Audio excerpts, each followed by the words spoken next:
కులాలకి మతాలకి పార్టీలకు అతీతంగా ఒక నాయకుడు మంచి పనులు చేశాడంటే ఆ నాయకుడు ఎవరంటే రాజశేఖర రెడ్డి గారు.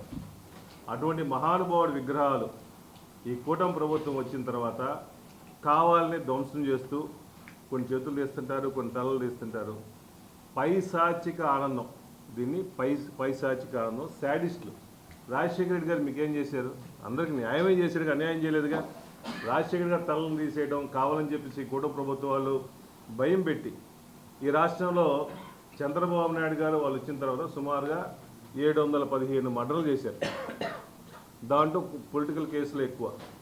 ఎక్కడ చూసినా ఏ మీడియా ఓపెన్ చేసినా ప్రతి ఒక్కరి మీద మహిళల మీద దాడులు, ముఖ్యంగా మైనర్ మహిళల మీద, ఎస్సీల మీద దాడులు చేస్తున్నారు తప్ప వీళ్ళందరూ పోలీసులను పక్కన పెట్టుకొని ఈ రాష్ట్రంలో లా అండ్ ఆర్డర్ పూర్తిగా కుంటుబడి పోలీసులు టీడీపీ వాళ్ళకి కుమ్మక్కయ్యి సపోర్ట్ చేయడం వల్ల ఇన్ని అఘాయిత్యాలు జరుగుతున్నాయి.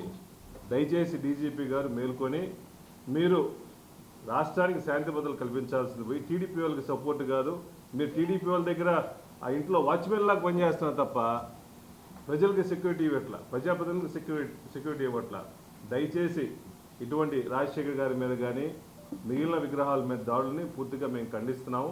దాని అన్నింటికి సెక్యూరిటీ ఇవ్వాల్సిన బాధ్యత మీ స్టేట్ ప్రభుత్వానికి ఉంది కాబట్టి అందరికీ సెక్యూరిటీ ఇవ్వాలని కోరుకుంటున్నాం.